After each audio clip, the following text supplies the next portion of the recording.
Hoje estamos falando de esclerose múltipla, um drama na vida real para muitos brasileiros e também um drama na novela A Regra do Jogo. Estamos com o Dr. Jefferson Becker, do Rio Grande do Sul, e também com o Dr. Tássio Adoni, que está ali do lado da Mariana Ferrão, para mais uma explicação sobre essa doença que tem um diagnóstico difícil, né, doutor?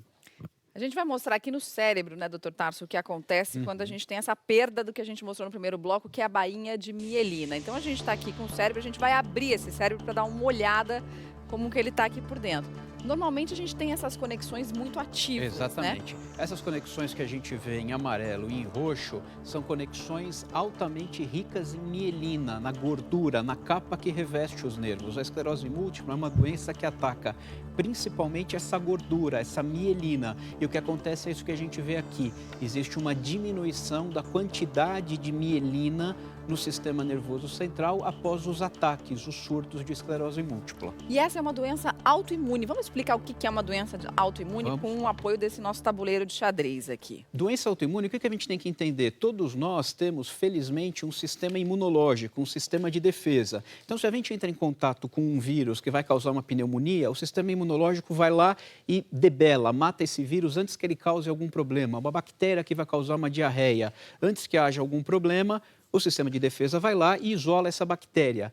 No entanto, o que acontece na doença autoimune? De uma hora para outra, por um mecanismo que a gente não entende muito bem, o sistema de defesa passa a olhar para parte do próprio organismo, no caso da esclerose múltipla, para a mielina, para a capa que reveste o nervo, e enxerga aquilo como um agente agressor, como, por exemplo, pudesse ser uma bactéria, um vírus, e acaba atacando. Então, é como se a gente visse, de repente, o sistema imunológico olha e entende que esta peça, este agente, esta situação que é Vou mostrar outra peça aqui. outra peça, por exemplo. Está de um lado do jogo e, como diz o Isso. Fernando, vira casaca. Vira casaca, o fogo amigo. Quer dizer, apesar de ser parte integrante do nosso corpo, do nosso sistema funcional, o sistema de defesa não consegue diferenciar o que é próprio do nosso organismo do que é um agente agressor e acaba atacando o próprio organismo. Isso acontece em toda doença autoimune. Dependendo da doença autoimune, um órgão é mais afetado que outro, ou vários órgãos são afetados, e no caso da esclerose múltipla, primordialmente a mielina, a capa que reveste os nervos.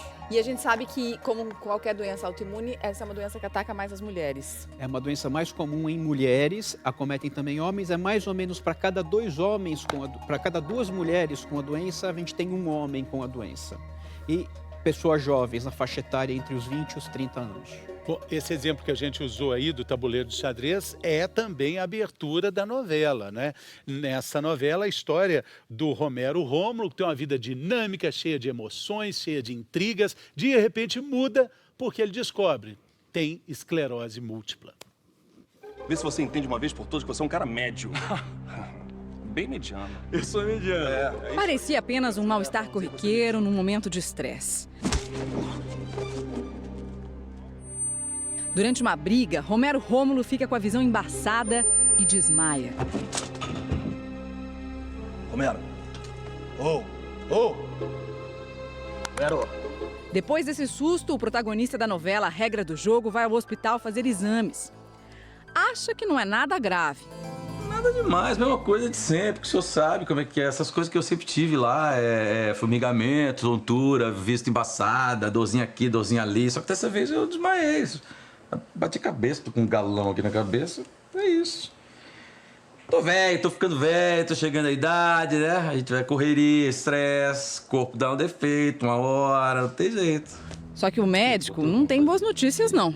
Olha, Romero, essas crises, os sintomas que você vem apresentando, a ressonância magnética, o exame do líquor, todos os outros exames, enfim, tudo isso indica que você tem uma doença complexa. Mas qual doença? Qual é? É uma doença... Bom, todos esses dados aqui nos permitem concluir que você tem esclerose múltipla. Infelizmente, ela não tem cura. Mas existem tratamentos modernos que ajudam a controlar os sintomas, o desenvolvimento da doença e tentam minimizar as sequelas. Sequelas? Qual é a sequela? Olha, Romero, eu não tenho como te dar um prognóstico. Cada caso é um caso. Romero tem dificuldade de entender a doença. Tem risco de vida esse negócio aí? Eu não posso afirmar nada agora, Romero. Eu não posso afirmar nada. Eu já vi quadros que pioraram em alguns anos e outros que levaram décadas para se deteriorarem. Deteriorarem o quê? Romero, como eu disse, cada caso é um caso. Mas existem pessoas que podem perder a visão. O movimento de um membro ou de mais membros, ou até do corpo todo. Você tá querendo dizer que eu posso virar uma samambaia, é isso? Um vegetal numa cama? Não, Romero, não vamos colocar as coisas nesse termo. O que eu tô querendo dizer é que nós temos que acompanhar a evolução do seu quadro. Só isso. O médico recomenda que o tratamento comece logo e que Romero avise a família. Avise os familiares. Eu não tenho família. Bom, nesse caso, se você quiser, eu posso te indicar o psicanalista. Ah, um psicanalista. Então se diz que eu vou ficar cego, que não tem cura, que a medicina não pode me ajudar em porcaria nenhuma, vou ficar entrevado numa cama aí, você me oferece um psicanalista.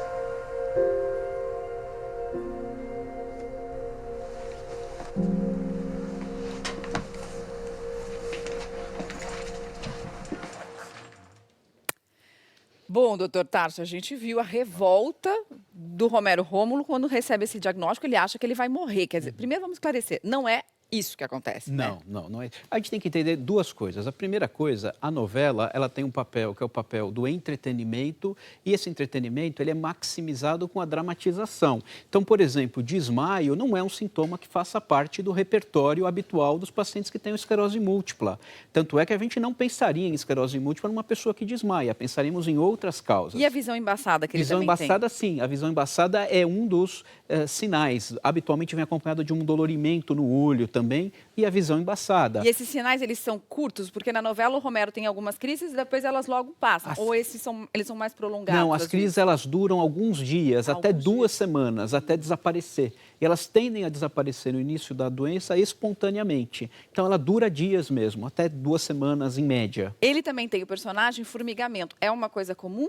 Bastante comum. Eu acho que as alterações mais comuns são formigamentos, particularmente o formigamento que acometa uma metade do corpo, a visão embaçada, uma alteração em metade do corpo, por exemplo, uma perda de coordenação num braço, uma perda de força numa perna. Isso sim são sintomas que são mais frequentes na esclerose múltipla. Vamos entender por que, então, de novo aqui com a nossa mesa holográfica. A gente vai mostrar agora o que é o sistema nervoso central. É esse sistema que essa doença ataca. Exatamente. A gente tem que lembrar que o sistema nervoso é composto de 2 partes, o sistema nervoso central e o periférico. O periférico é o que a gente vê aqui, os nervinhos em amarelo que vão para os braços, para as pernas. Bem fininhos. Bem fininhos. Tá. O sistema nervoso central, ele é composto pelo cérebro, pelo cerebelo, que a gente vê ali piscando na nossa ilustração, pelo tronco encefálico e pela medula espinhal, que é esse feixe central amarelo bem grosso, bem espesso, que vai até lá embaixo. Esse que está aqui. Isso é a medula espinhal. A esclerose múltipla afeta essas regiões, o sistema nervoso central. E a depender do local, eu vou ter o sintoma. Então, se acometer o nervo óptico, eu vou ter um embaçamento da visão. Se acometer a região responsável pela movimentação, eu vou ter uma fraqueza, uma perda de destreza, uma perda de força. Se for a região da sensibilidade, uma diminuição da sensibilidade. Bom, e pontualmente, com cada neurônio, acontece um problema muito parecido que a gente vai ver agora. A gente tem bilhões deles, mas o problema acontece nesses bilhões de neurônios gradualmente, né, doutor? Exatamente. O que a gente vê, então, que a gente representou antes em um neurônio aqui, acontece em milhares deles, né? Como o Tarso colocou, os sintomas vão depender dos locais que foram acometidos. A gente perde a mielina num local, o impulso passa a ser prejudicado, dependendo da região afetada, eu vou ter manifestações completamente diferentes. Por isso que o médico colocou ali, que cada paciente realmente tem, né, o personagem, uma manifestação completamente diferente do outro. Varia de caso para caso, mas uma Varia coisa de caso que a caso. comum, a gente viu a rapidez com que passa essa informação através da mielina, mas que depois essa movimentação acaba sendo prejudicada. Exatamente. E o movimento, seja lá qual for, né, isso varia de caso para caso, vai ficando lento. Os impulsos nervosos ficam mais lentos. O impulso nervoso fica lento. Consequentemente, a informação que deveria ser passada, seja ela da visão, da sensibilidade, da motricidade, acaba sendo prejudicada. Não quer dizer necessariamente que o movimento vai ficar lento, né? A transmissão da informação nervosa que fica lento, que fica prejudicada. A gente tem um comentário na nossa tela interativa, vamos ver?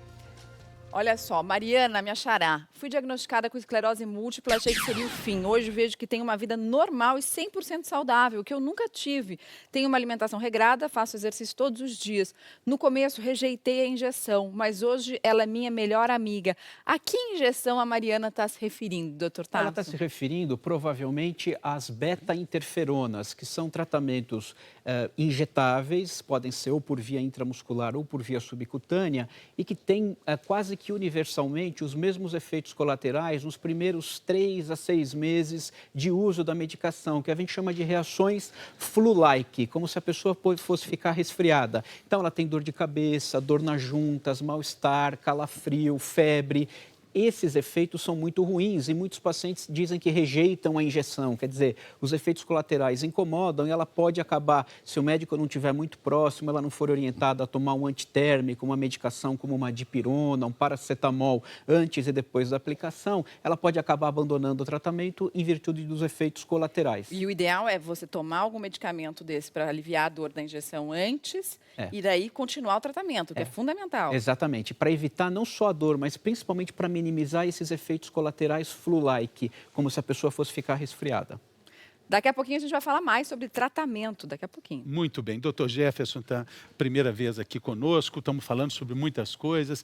Nós estamos falando também, doutor, da importância da família que tem que segurar a barra dessa notícia. Na novela, o personagem recebeu a notícia depois de, normalmente, um exame, o senhor disse, qual é o exame que o médico crava o diagnóstico? O exame principal para fechar o diagnóstico é a ressonância magnética. A ressonância magnética. A ressonância magnética do encéfalo, né, e da coluna, da medula. Esse é o exame principal. A gente faz alguns outros exames, como foi feito ali a punção lombar, para tirar o líquido da espinha, faz alguns exames de sangue, mas que muito mais ajudam para diagnóstico diferencial do que provavelmente para fechar o diagnóstico.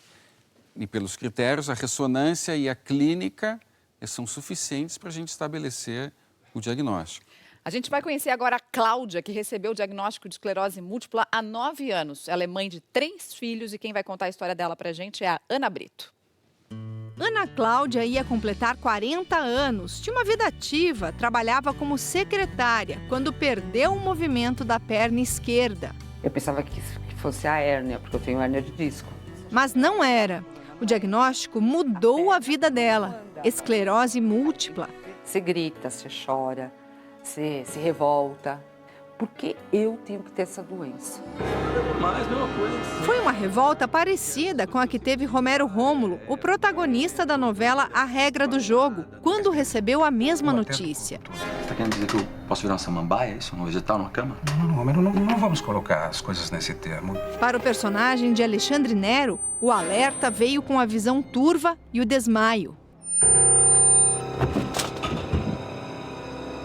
Os sintomas que eu tive foi a paralisação do lado esquerdo, perna, braço. Parecia que eu tinha tido assim um AVC. Com o tempo e o apoio da família, Ana Cláudia entendeu que a vida a partir daí seria outra.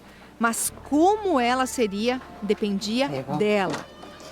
A gente sabe que o normal é o quê? É andar, é viver, é correr, é comer, é falar, entendeu? E a vida só foi oferecendo não, e eu não gosto de não. Daí eu tive que correr atrás do sim. A filha do meio, Beatriz, ainda era criança quando a mãe descobriu a doença. E na época eu não conseguia entender, porque a primeira coisa que você pensa, vou perder minha mãe. Que é uma doença que não tem cura, é uma doença que ela só progride. O médico da novela foi categórico. Na verdade, a esclerose múltipla, infelizmente, ela não tem cura. Desde que Ana descobriu a doença, 9 anos se passaram. Para andar, ela precisa de apoio. Como sabe que a esclerose é progressiva, já começou a adaptar o apartamento para o dia em que a bengala não for mais suficiente. A porta, você mudou na reforma do apartamento? Tive que mudar. Porque, como o médico falou, que futuramente, ou se der um surto muito forte, com a possibilidade de usar uma cadeira, eu acho melhor já deixar preparado para o sofrimento ser menor. Na cozinha, mais mudanças. Sem porta. Para facilitar, para ser... Tudo tem que ser fácil e perto. Adaptei os armários, que tudo tem que ser de correr. Então, o movimento é assim, ó. Isso aqui é fácil para abrir. Aí, a gaveta é fácil. Tudo tem que ser assim, leve, desliza. Muito fácil. Muito... Eu não posso pegar pesado. Devagarinho, né? Um passinho de cada vez. Passinho de formiga, que tem que aprender a dar. Um passinho de formiga. Ana Cláudia teve que aprender a ter muita paciência e também muita persistência, né, para melhorar. Escolhi viver. Escolheu viver. Olha só, para onde ela tá levando a gente. Vocês repararam? Olha esse ambiente aqui, ó. Conseguem reconhecer? Uma academia de ginástica. Há um mês, Ana Cláudia começou com uma medicação nova que diminuiu a dificuldade para caminhar. Era a motivação que faltava para voltar a se mexer. O movimento aqui eu tenho. Para aqui. Aqui para baixo eu não tenho. E também tem que aprender o movimento, porque se não usa, o organismo, né? Acho que o próprio cérebro vai esquecendo. Vou dar o primeiro passo, o segundo, aí largo da bengala e daqui a pouco eu tô dançando. 10. Sabe até onde você aguentar. A instrutora não dá mole, não. Quer ver o progresso de uma aluna que é mais do que especial. Camila é irmã de Ana Cláudia. Entendeu? Ela tira a força de onde ela não tem para poder fazer tudo, né? O que você acha de você ser a professora da sua irmã? Querendo ou não, uma honra, mas também um pouquinho de peso, porque eu sei que depende de mim para ela melhorar bastante. Ana Cláudia tem que caprichar na academia mesmo. No ano que vem, ela vai completar 50 anos e quer comemorar em grande estilo. Eu vou fazer uma festa de 50 anos, todo mundo com roupa de festa. Eu vou dançar valsa com meu marido, com meu pai, com os amigos. Vou fazer como se fosse uma festa de 15 anos mesmo. Eu consegui chegar nos 50 e tô feliz. A doença pode ficar. Eu sei que não tem cura, mas ela não vai me impedir de viver. Isso ela não vai fazer mais comigo.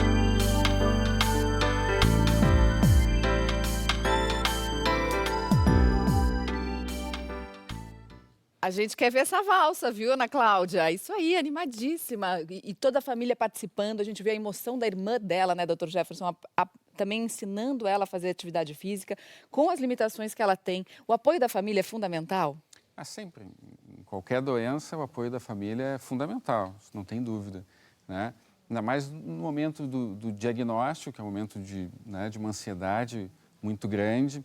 A doença tem um nome feio, né? Apesar de que nem todos os pacientes vão se comportar como ela, nem todos vão ter um quadro tão agressivo quanto o dela. Né? Tem vários pacientes que têm um quadro benigno, que levam uma vida absolutamente normal. Que é o que a gente já recebeu pela nossa tela interativa falando, leva uma vida completamente saudável. Absolutamente normal, fazendo o tratamento. Né? Teve um jogador de uma seleção búlgara que disputou 2 Copas do Mundo tendo esclerose múltipla. Muito bem. Não, só quer dizer que eu quero dançar a valsa com a Ana Cláudia. Já estou me convidando para dançar essa valsa com ela. Muito bom. O tratamento da Ana Cláudia é um tratamento, como todos os outros, muito caro, mas ele é custeado pelo governo, né, doutor? Sim, o SUS fornece gratuitamente os medicamentos que a gente usa para tratar a esclerose múltipla, né? E, basicamente, a gente está usando o tabuleiro de xadrez para mostrar como esse tratamento é feito agora. Considerando que nós jogamos com a peça preta e, de repente, a gente acha que as peças pretas são aliadas, elas se transformam em brancas inimigas. Por exemplo, uma poderosa, não vou falar rainha, dama, porque o doutor Tarso entende de xadrez, a dama que era preta virou branca, virou inimiga de uma hora para outra, uma peça preciosa e poderosa de ataque vira fogo amigo, como o senhor disse. Exatamente. Aí o tratamento vai fazer o quê? O tratamento, ele visa, são 2 tipos de tratamento. Um tratamento é o tratamento do surto. A pessoa, naquele momento, está com um sintoma, com a perna fraca, por exemplo. O médico, nesse momento, dá corticoide, que é um anti-inflamatório potente, habitualmente na veia, de maneira geral, para tentar tirar a pessoa da fase aguda, do surto. Uma vez passado o surto, o tratamento tende a minimizar, diminuir o risco de que o sistema imunológico passe a atacar o próprio organismo, a própria mielina, no caso da esclerose múltipla. Então, a gente faz a proteção dessas peças para elas não virarem a casaca, né? Elas ficam aqui protegidas com a defesa protegida, essas não vão disparar um fogo amigo. Exatamente, é como se o sistema imunológico deixasse de enxergar a mielina e como um inimigo. Ela passa a não ser mais capaz de atacar o próprio organismo. Isso que fazem os tratamentos. Vamos considerar aqui que a dama, que era uma peça amiga, né, do nosso exército, virou o exército inimigo, vai tentar atacar e não vai conseguir. E tem uma barreira de proteção aqui, porque essas peças, essas sim estão protegidas. Perfeito, é isso aí. O outro tratamento também existe com vitamina D. Existe uma tese de que a falta de vitamina D poderia causar a esclerose múltipla. O que a gente sabe é o seguinte, a esclerose múltipla é uma doença muito mais comum longe da linha do Equador. Então, quando aumenta a latitude, aumenta o número de casos. No Brasil, a gente tem em torno de 15 casos para 100 mil pessoas. Na Europa, em alguns países, a gente chega a ter 350 casos para 100 mil habitantes. Lugar que tem pouco sol. Exatamente. E o que faz o sol? O sol faz duas coisas. A primeira coisa, o sol, em contato com a pele, ele produz vitamina D, e a vitamina D deixa o osso forte, evitando o raquitismo na criança e osteoporose no adulto, e ele funciona como um dos reguladores do sistema imunológico. Então, do ponto de vista teórico, a deficiência de vitamina D não seria a causa da esclerose múltipla, mas ela deixaria o sistema imunológico um pouco mais suscetível, mais vulnerável a atacar o próprio organismo. Então, o que a gente faz em quem tem esclerose múltipla? A gente dosa a vitamina D. Se a vitamina D estiver baixa, deficiente, a gente repõe a vitamina D em paralelo a este tratamento aqui que tem a proteger o nosso organismo, que são esses tratamentos fornecidos pelo SUS.